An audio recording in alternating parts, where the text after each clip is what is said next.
Hello everybody, Fixxxer here. It is a new month, April 1st, and I have a channel news update. No April Fool's shenanigans from me today, I'm sorry to say.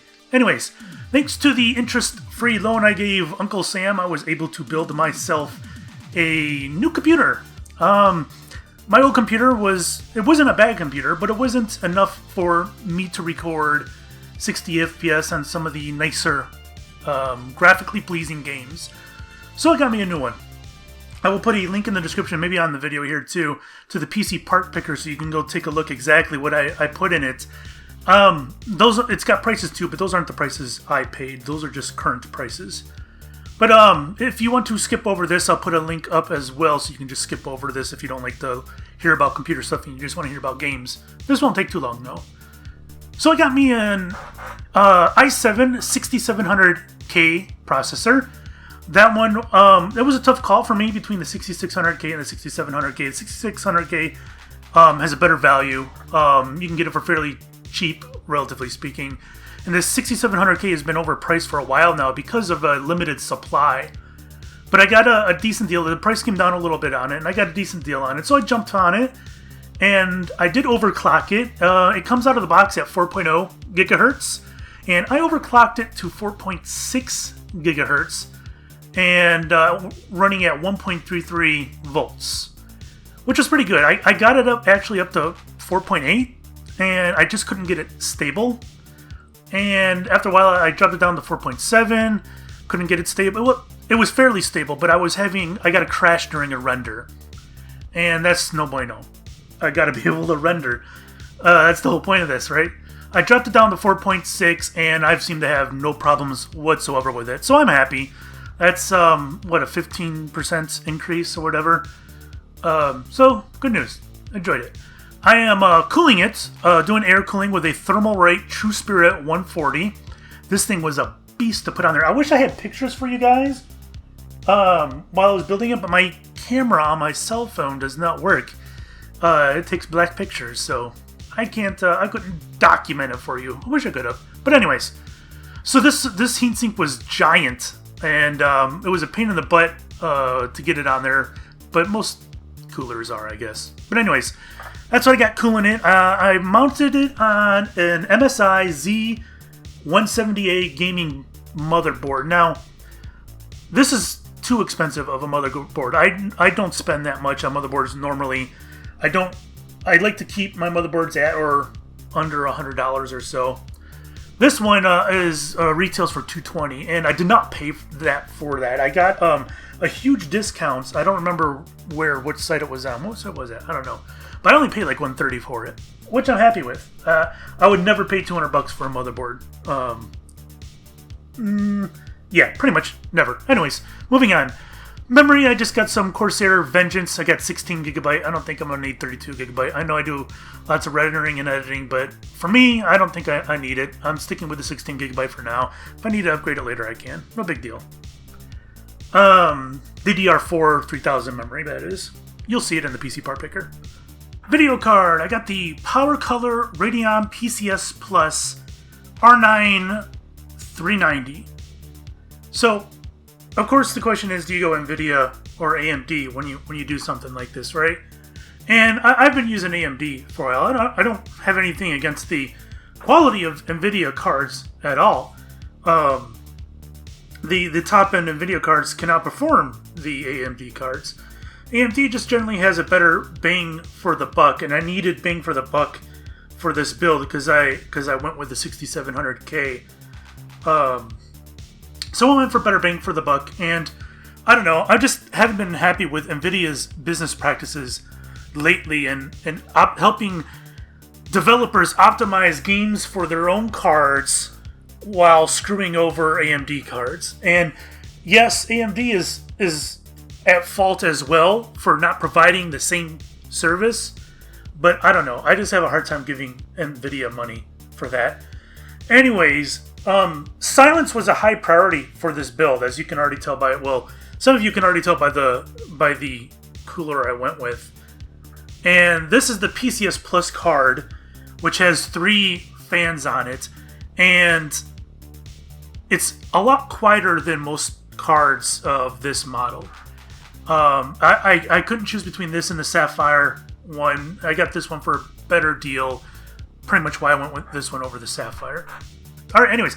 Case, I got a Fractal Design Define R5. Again, another case that's known for its silence. It's a rather large case, but it's got a great build quality.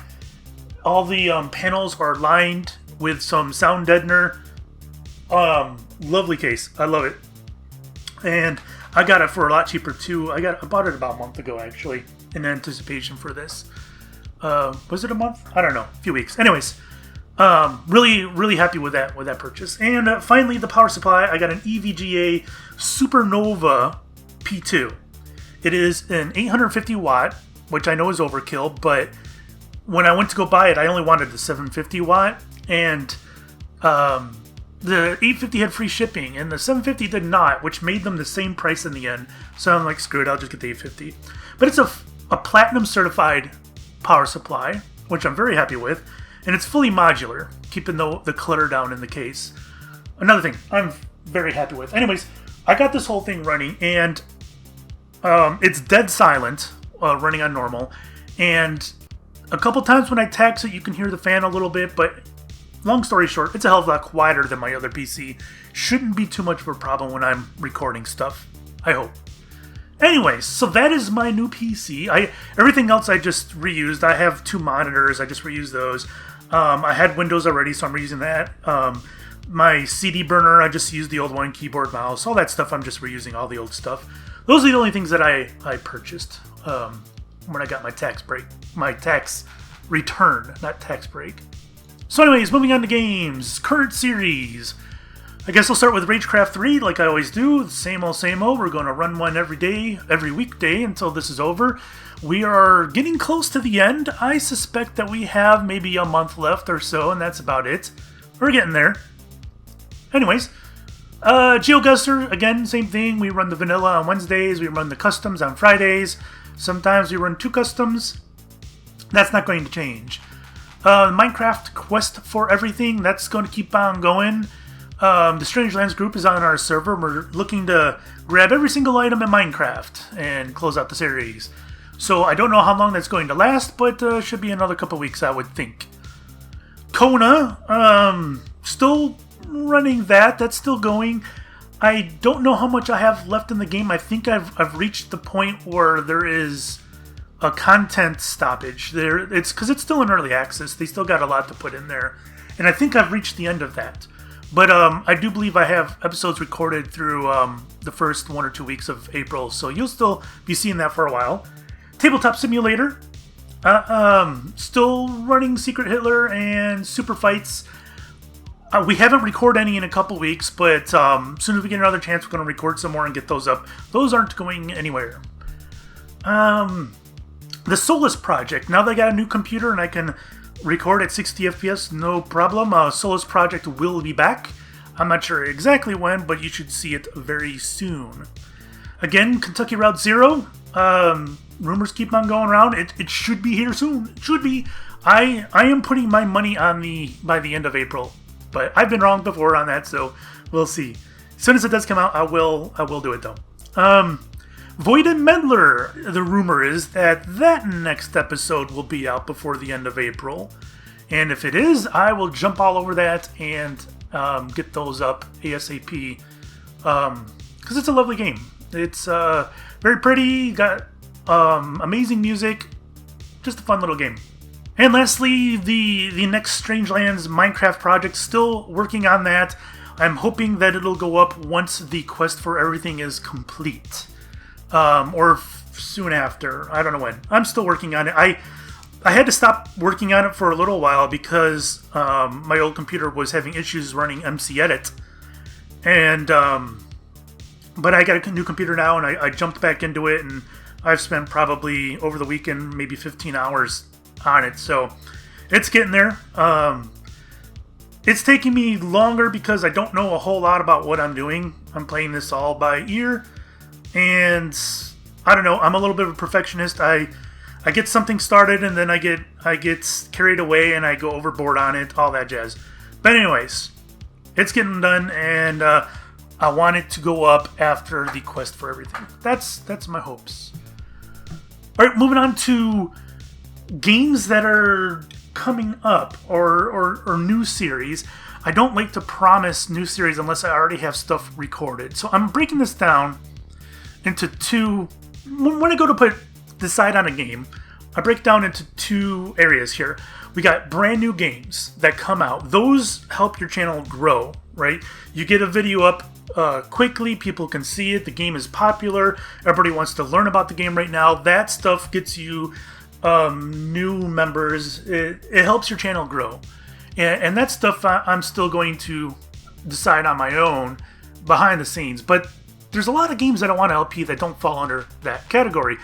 Mostly older games that won't help my channel grow at all, but I rather enjoy these games, and I wouldn't mind LPing them if people are interested in them.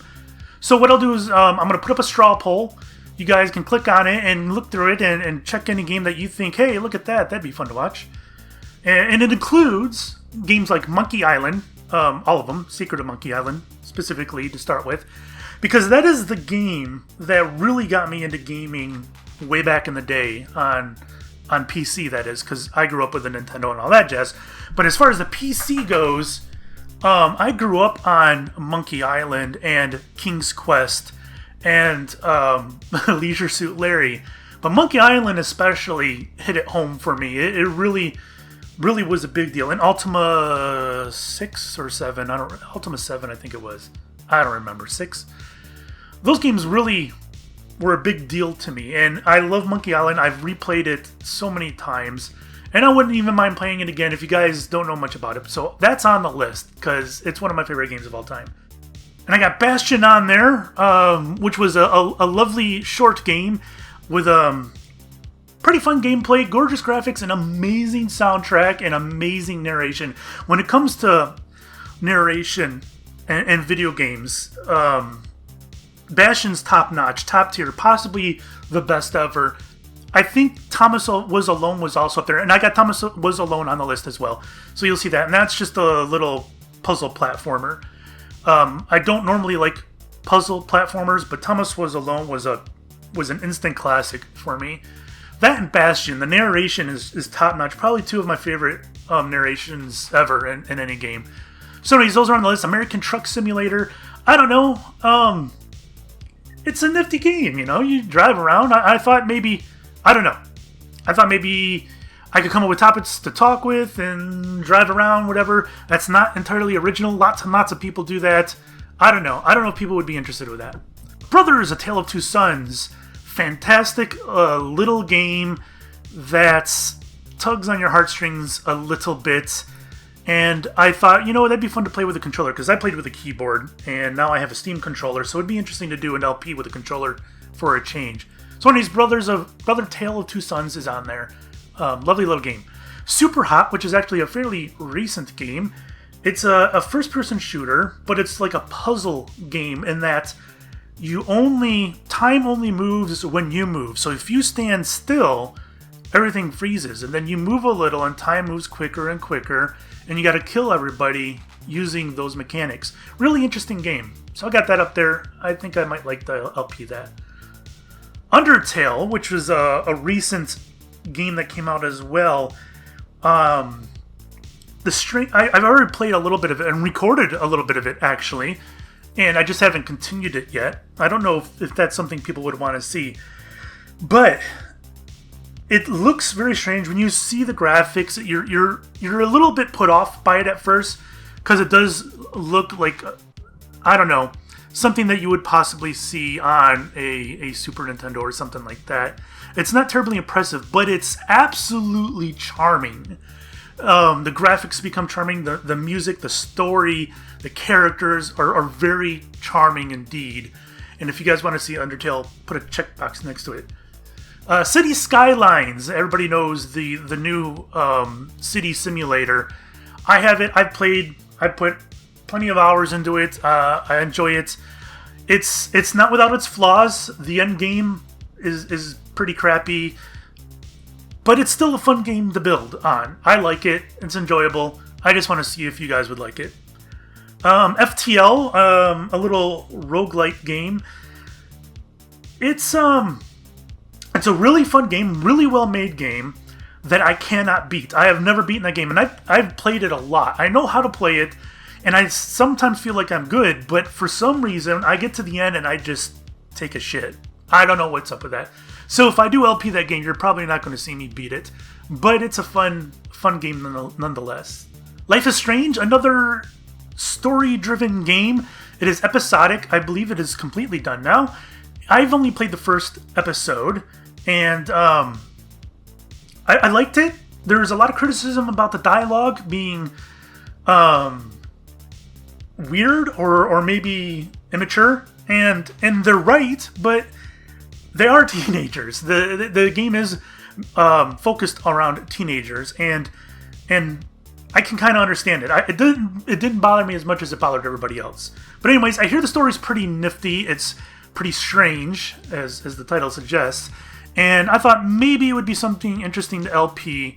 I know there's a lot of reading in it though, and I don't like to put too much reading in my LPs, so I don't know. But anyways, I'm interested to see if you're interested. And lastly, a game called Her Story, which came out of nowhere on Steam, and you were given a video of this interview, of these cops interviewing this woman, and in the interview you come up with information about, I think there was a crime of some kind, and I don't know what, because I haven't played the game. There was a crime, I think a murder or something like that, I don't know. And you get information, and you look through the database of this fake police database, and you're looking for more data and videos. It's an investigative game, and you try to piece together her story. And that's all the game really is, and the payoff is learning what her story is in the end, from what I understand. And I thought that was a really interesting concept, and I haven't played it yet. I've been saving it because it's something I think I might want to LP. And again, I want to know if you're interested in seeing it being LP'd. But anyways, this video has been too long, and thank you guys for watching. Let me know what you want, and I will see you later. Bye-bye.